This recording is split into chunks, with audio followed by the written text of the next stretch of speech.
Quand je veux provoquer de nouvelles réactions, je dois provoquer de nouvelles actions. D'accord ? De nouvelles actions, dans quel cas ça peut être valable ? Je suis en train de lui envoyer des SMS. Je suis en train de vouloir une relation un peu plus sécurisante, c'est-à-dire où il y a un peu plus d'échange, peut-être de partage, et je m'aperçois que j'ai pas beaucoup de réponses en face. On va rigoler un peu, mais ça va s'arrêter. Je vais lui envoyer une photo d'un truc qui peut lui apporter de la valeur, peut-être une conférence qui peut l'intéresser. Il va me remercier, ça va s'arrêter. Et je vais augmenter un peu cette frustration à l'intérieur de moi parce que j'ai pas eu suffisamment d'échanges comme je le voudrais, parce que la conversation, si tu veux, s'avorte assez rapidement. Donc, je me pose la question, comment, si tu veux, faire en sorte qu'il mette plus d'engagement dans ses conversations, SMS ?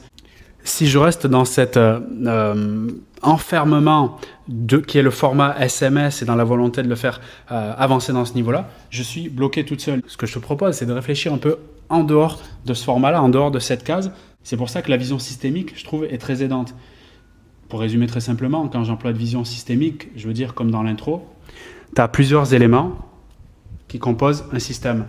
Et quand tu isoles un élément du système qui est dysfonctionnel, comme par exemple continuer à envoyer des textos et en voyant que ça ne répond pas en face, il est temps de se dire, ok, comment je peux faire bouger cet élément, dit autrement, comment je peux le modifier, parce que chaque action que je vais amener entraînera une certaine conséquence. Et si j'augmente ces actions-là, je augmente les conséquences. Et si je ne suis pas content des conséquences, c'est-à-dire que j'ai peut-être intérêt à modifier des comportements à cet endroit-là.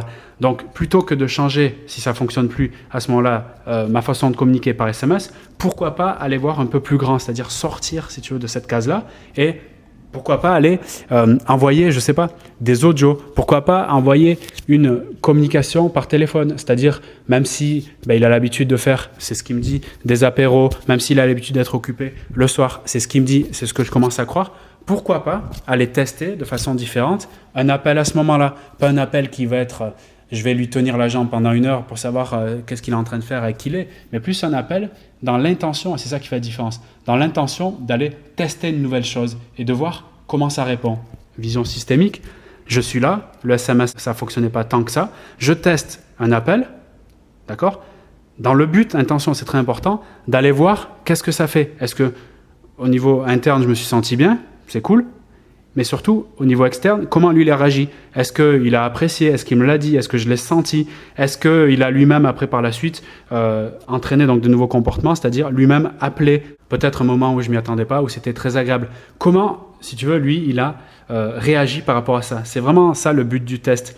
J'ai, en tant qu'expérience personnelle, donc du haut de mes 36 ans au moment où je publie cette vidéo, et d'expérience professionnelle, avec les milliers maintenant d'accompagnements que j'ai pu effectuer, j'ai jamais vu un retour où il y a un homme qui dit « je supporte pas » ou « je déteste » ou « je veux la quitter, je veux plus jamais la voir » parce qu'elle a une seule fois essayé de m'appeler.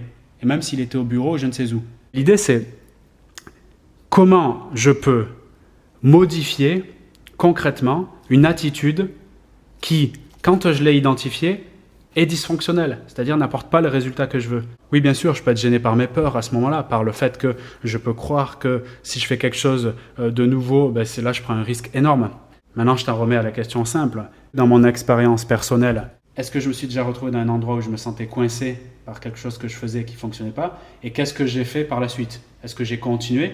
Si oui, qu'est-ce qui s'est passé comme résultat ? Est-ce que je suis satisfaite de ce qui s'est passé ? Peu importe la relation que je voulais, est-ce que je suis satisfaite ? Important de revenir là. Si tout de suite, là, quand tu m'entends, tu me dis non, je suis absolument pas satisfaite parce que je continue à envoyer les SMS et ça s'est évanoui, là, tu as l'information qu'il faut absolument modifier le comportement. Est-ce que c'est un audio que je fais ? Est-ce que c'est du téléphone ? Est-ce qu'après son travail, je vais lui dire bonjour, lui faire une surprise ? Est-ce que je lui envoie un truc par la poste ? J'en sais rien. L'idée, c'est que ça soit quelque chose, une solution créative qui te corresponde et qui, quand je dis te corresponde, c'est que quand tu te vois le faire, quand tu t'imagines le faire, tu te dis « Ah ouais, ça me parle, j'ai envie de le faire ». Et dans ce cas-là, moi je te dirais all-in, fonce, bingo, teste-le. Je rappelle, et je termine là-dessus, quand tu identifies que ça ne fonctionne pas, tu rentres vers quelque chose de dysfonctionnel. Donc tu fais un cercle vicieux dans ton système. Identifier, c'est 50% du job. Solution créative, qu'est-ce que je peux faire de nouveau différent, concrètement ? Et je teste malgré la peur, parce que je sais, même j'ai envie de dire que la peur, c'est un indicateur que tu dois y aller. Et à ce moment-là, le seul but, c'est l'intention de tester pour voir, et si ça ne donne pas un résultat qui est satisfaisant en interne et en externe, ce que je ressens et comment il réagit, qu'est-ce que je fais ? je teste à nouveau, je teste à nouveau, je teste à nouveau. Le seul risque que j'ai à ce moment-là, c'est d'apprendre de nouvelles choses, donc d'avoir des informations qui sont constructives pour dans un prochain temps, avec lui, peut-être avec une autre relation si ça ne fonctionne pas, et bien, mettre à profit ce que j'ai expérimenté pour, là, c'est vraiment la preuve que j'aurais grandi, évolué, j'aurais tiré des leçons.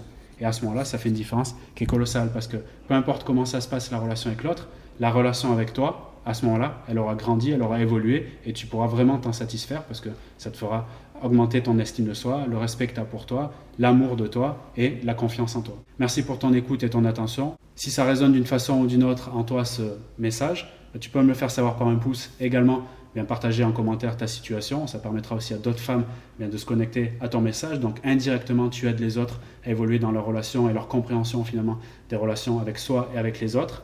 Si tu veux aller plus loin, tu peux regarder dans la description de la vidéo, il y a des liens, soit tu as des formations en ligne qui te permettront en autonomie de développer tes compétences, notamment en communication et aussi en compréhension du fonctionnement des dynamiques des relations hommes-femmes. Et si tu veux aller plus loin avec un accompagnement personnalisé, tu as un coaching sur mesure que je te propose, donc tu as un lien également dans la description. Je te laisse regarder tout ça, tu vois ce qui te correspond le plus. Moi je te souhaite une très bonne journée, une très bonne soirée et à très bientôt.